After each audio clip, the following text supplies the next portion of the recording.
Yes, again, alright mga minamahal. Alicia nyo, nagbabalik muli para sa ating panibagong video. So, alam nyo ba na meron akong napansing kakaiba? Dito nga po sa ginawang mukhang estratehiya, I think, nitong mga Chekwa. Actually, in terms of humanity, kung talagang totoo ha, itong picture na to, ready goods, kung totoo, 'di ba? Pero kung ano lang yan, it just a scene, gawa-gawang, alam nyo na, acting-acting, drama-drama. Kasi alam naman natin na galit ang buong mundo dito sa Chekwa, di ba? Sa ginagawa nilang pambubuli, di ba? So kung totoo man to, goods. Pero kasi mga minamahal, eto ha. Okay, sige. Magbigay lang tayo ng kuro-kuro. Sabi dito, in a rare display of compassion, Chinese Navy members came to the aid of a distressed Filipino fisherman in the West Philippine Sea on Christmas Day. Chinese Navy sailors aid Philippine fisherman. So kayo mga minamahal, if you will look sa picture na yan, ano yung una nyong masasabi? Na, uy, nagbago na ba itong mga Chekwa na to? Bumabait na ba sila? Kasi itong picture na to, trending po yan at naging headline din po yan mga minamahal. Dito sa bansang Pilipinas and also doon din sa kanila. Kasi yung picture na yan galing sa kanila. Parang ni-repost lang ng Philippine News. 'Di ba? Kinuha lang. Parang 'di ba mapapasabi ko, wow, bumaba 'di ba? Ano 'yan? Parang may something eh. 'Di ba mga minamahal? Nagulat lang ako. Pero teka, ito kasi yung tinutukoy ko sa inyo, mga minamahal. Ang hirap kasi paniwalaan na gumawa sila ng mabuti sa atin. Eh, di ba, binubuli nila tayo, winawater cannon nila tayo, hinaharas nila tayo, di ba? Tapos bigla-biglang makikita tayong may mga ganitong hero moment. Talaga lang ha. Kasi ang pinapalabas nila na meron daw silang tinulungan na isang fisherman. Oo, pinakain daw nila. Yan na nga yan mga minamahal. Binigyan nila ng tubig, tinulungan nila.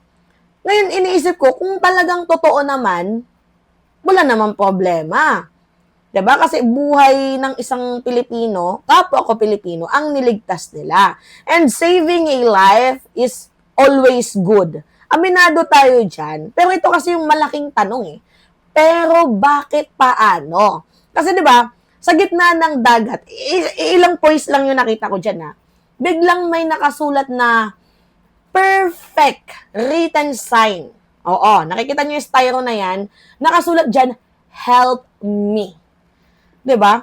Kasi ako kung ako nawawala sa gitna ng dagat, may problema ako, 'di ba? Ang una ko kasing gagawin, hindi ako magsusulat ng ng yung placard dyan. Hindi yan yung gagawin ko mga minamahal eh. Yung magsusulat ng placard, yung parang hahanap ako ng mga equipment na maglalagay ng help me. Hindi yan yung gagawin ko eh. Kung ako yung nandyan sa kalagayan ng lalaki. Kasi una kong hahanapin dyan, yung ilaw. 'Di ba? Yan yung pinakamahalaga, madilim, ilaw. Tapos, pagkain. Siyempre, di ba? Kung ano yung lumulutang dyan sa dagat, siyempre, di ba? Wala tayong choice eh. Kakainin natin yan, kahit bulok naman sana. Di ba? Kasi sa gitna ng alon, sa gitna ng hangin, ulan, init ng araw, siyempre, yung paghihirap na din sa laot, may time ka pa bang gumawa ng placard? Hindi yan basta-bastang sulat, mga minamahal na, help me. Readable, nakikita nyo naman sa picture. Readable. Ready to, ano ba to? Set up? Ngayon ang tanong, saan kinuha ang ano na yan? Ang styro na yan? Okay, sige, fisherman. Siyempre nga, fisherman, di ba? May automatic dalang styro yan kasi pumupunta ng dagat. Ngayon, saan niya kinuha yung maker?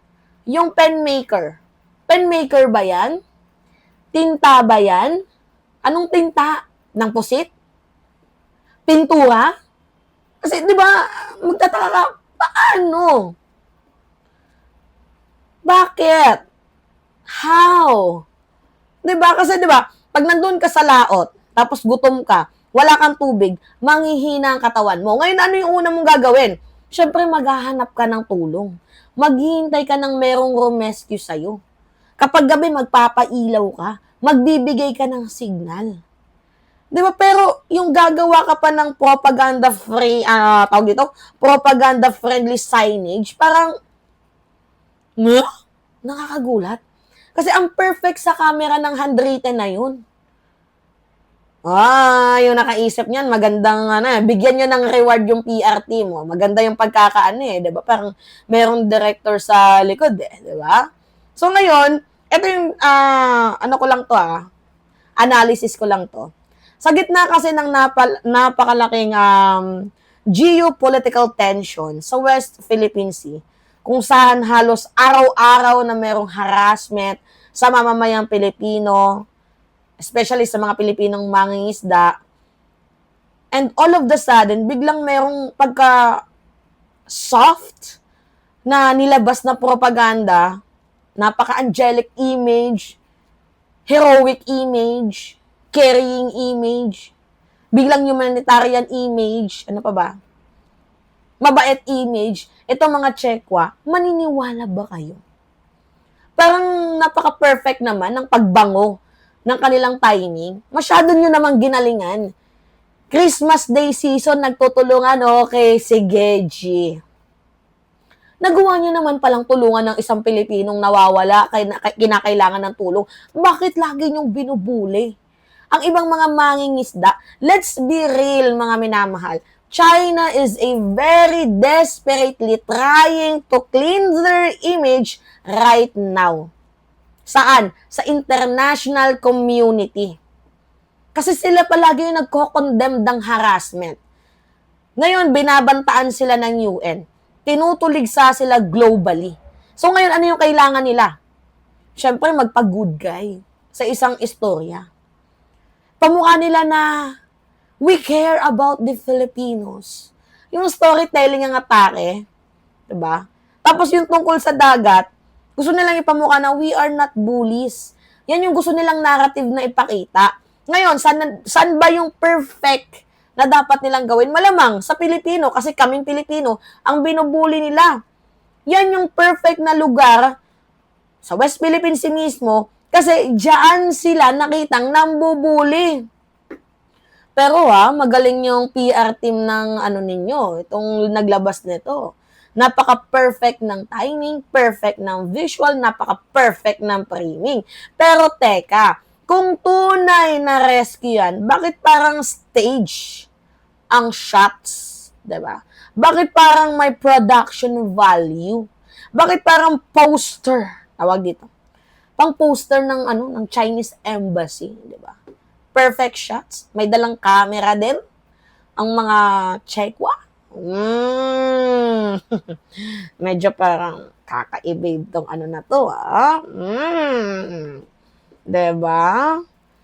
Tapos meron tayong makikitang mga nagko-comment, uy, fishermen, oo, tinulungan ng China, ito na naman tayo, maaaway effect na naman. Pero sa tingin ko, mga minamahal, itong itong Filipino fisherman na to, dalawa lang yan Iwa-water cannon kita or magte-take tayo na picture dito. Pwedeng ganon. Gets ninyo, mga minamahal? Iwa-water cannon kita or makikipag-cooperate ka dito sa strategy na gagawin namin. Baka mamaya ilublob ka pa namin. Diba may mga ganong pangyayari, mga minamahal? Baka tinakot? Baka pinersa? Kaya nakakuha sila ng scripted na atake. So, hindi natin pwedeng sabihin na safe and secure and sure na yung mga Tsekwa is mababait na. Pwede namang sign na ito, maging alarma na tayo, mga minamahal. Kasi hindi lahat ng nakikita natin sa social media ay totoo. Kung totoong rescue yan, edi goods nga. Sana 'di ba, kung kaya nilang gawin sa isang Pilipino, sana ginawa din nila sa lahat ng mangingis ng Pilipino na tinataboy at binabangga, tinatakot nila sa mismong lugar ng Pilipinas. Pero yung ginagawa nila, pang-iinsulto to eh. Ginagamit ng kahirapan ng isang mamamayang Pilipino para magmukha silang mabait sa buong mundo. Ginagawang props ang tao. Ginagawang panlabas ang West Philippine Sea sa kanilang narrative na, uy, bumuti, mabait na kami. Naniwala naman agad kayo? Sa gitna ng pambubuli, sa gitna ng kanilang mga history, ang tatanga ninyo kung maniniwala kayo. Diba? Parang nagkaroon ng himala itong mga Chekwa na to Pero anyway, ako akong tatanungin, nahihirapan akong paniwalaan. Masyadong malinis ang pagkakagawa, masyadong stage, masyadong cinematic. Pero kayo, ano yung opinion nyo dito? Diba? Kayo lang Gusto ko kayong tanungin, ano ang opinion nyo dito? Alright, mga minamahalaga, it's me again, Alicia nyo, nagbabalik muli para sa ating panibagong video. Maraming salamat at ingat, mga kababayan.